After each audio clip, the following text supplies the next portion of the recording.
How nice was it to see Garyon back in the mix today? Yeah, it's great to see Garyon out there. He healed quicker than anybody expected. It's a credit to him and our training staff. We need him to get some work. How did you look out there too, just moving around? How did you look just moving around for not having practice for a couple of weeks? Pretty good. I mean, I was surprised he had the full pads on. Honestly, we limited him. We'll give him more and more here each day as he gains some confidence, being back on the field with pads on. It's his first padded practice, by the way. Pretty fluke collision there between Worley and Jon. That happens in football. You know, we're hoping everybody's all right. I'll have an update later, but obviously Darryl left practice. How do you think Shalik played on Friday? You know, Shalik played really well and had some impact plays in the game. And just looking for more consistency and more out of him. He's a guy that has had an interesting career here. He's been on the practice squad. He's been brought back. He's paid the price in the offseason, but he's on our radar now. He did some good things.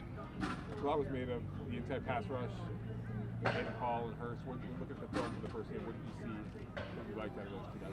Well, first play, PJ came in. He got a sack. He batted the ball down, so he was disruptive. I thought Maurice had some really good rushes. He didn't get a sack, but he got home. Does that music bother you guys? It does bother me, yes. Yeah, I was pleased with it. I think it's an area that we've gone out to try to improve, and we got a long way to go, but there were some good signs.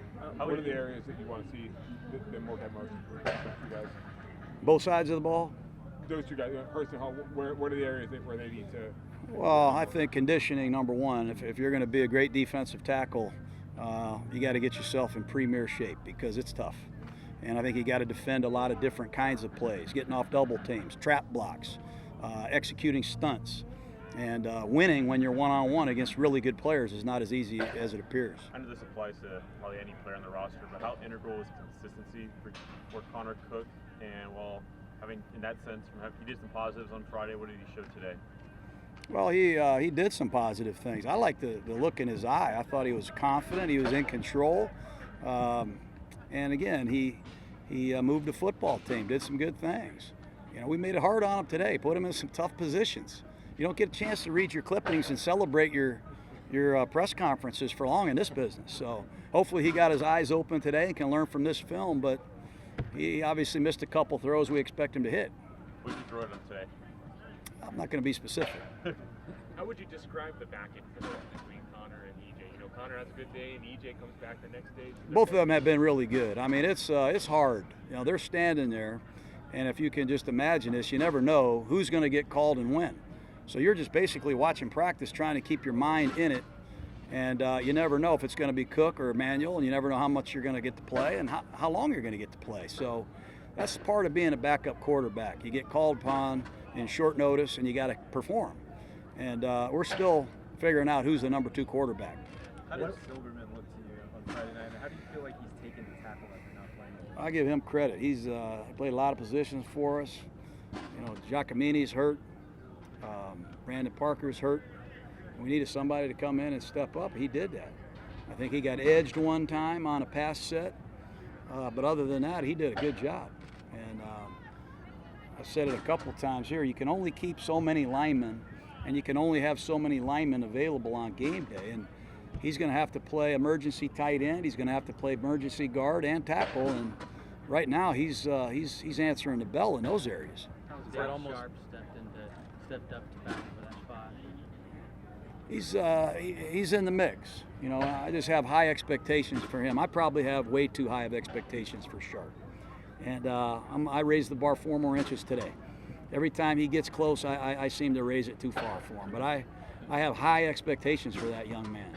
And we're going to keep pushing him until he gets there. Jon, is that almost situation today where you were upset, I think, was it Connor didn't break the huddle properly? I get mad at it. You know, when you just have a lackluster huddle break, you start becoming like all the other teams that don't huddle anymore. Nobody huddles, nobody communicates anymore. If you watch high school and college and a lot of the pro teams, they never get in a huddle. But when we get in there, we got to convey a lot of information. And when we get out of there, we got to break the huddle together and crisply so we can get lined up and get moving. And I put that on the center, and I put that on the quarterback. And I guess I got a little upset. With all the injuries, Jon, But you guys have been suffered on the offensive line. How important is what Tom Cable is doing with these guys? Well, that's what Cable does. I mean, that's what Cable does. He's going to find 5 Cable guys, I call them. And right tackle goes down and somebody steps up. And I think if you look around the league last year, there's one team, only one team that had all their starters available for all 16 games. That was the Rams. I mean, my brother had 20 different combinations. It was ridiculous. So get used to it. You know, we got to get some versatility. We got to be able to adapt on who's up, who's down, and that's why Tom Cable's here. He's a great line coach. How important was that to get him to get him to come back here, then, considering his history that he had here as well? That's great. I think it's you know, I said it when we hired him. I'm as proud of our coaching staff as anybody's in the league. I'll take these guys against anybody. And you know, his history here and his background as a championship coach is certainly going to be beneficial for a lot of us.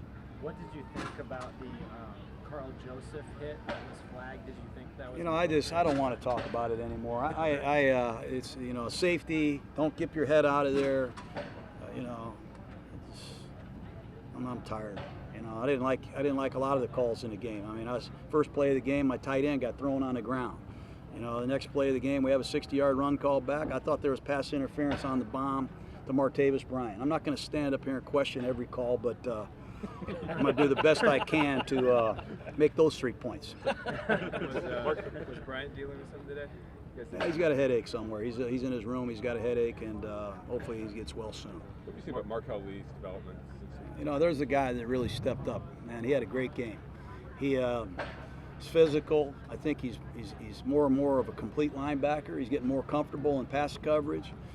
I think he's a presence in the middle of our defense right now, and something that is not going unnoticed with his teammates and coaches. Can he be a 3-down linebacker, you think? That's the goal. That's the goal. It takes a lot of work. He's still a young linebacker. He's learning a new defense, but he's earning more and more looks. You've always had a fondness for big backs and guys that can break tackles, and I said you saw some of from Warren the other night. You bring in Keith Smith who can block. Do you see the nucleus of a team that can thump?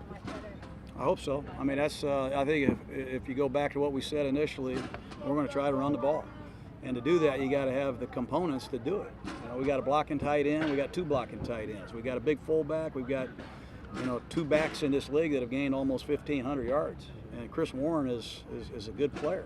And the 2 other guys ran hard, Washington and Richard. So, yeah, I think we will be able to run the ball to some degree, but it's going to be a team thing. Breno has missed the brunt of training camp. What's the nature of his absence? Just a knee, you know. He still has some pain and some swelling in his knee, and it's improving, and hopefully we get him out soon. Last time we spoke, you said you were still evaluating your Melifonwo's situation. Is there any updates on that? He's still injured, still being evaluated. He's being looked at. I don't have anything official. He's still being evaluated. 2 more guys after the weekend off and coming in today. Is Penn closer? Where do you think Penn is? Don't know that either. Be an ongoing process. We'll just update you when we know something. How do you feel about how you came out of the game injury-wise? Pretty good. I mean, we had a number of players that couldn't play going into the game. I'm anxious to get Gilchrist back out here and Conley. I'm anxious to see Arden Key. You know, we need to get Brandon Parker on this field and play in the games. We had a number of guys that were unable to play. Hopefully we could get them up and get them going against the Rams a little bit. But we came out pretty good indeed.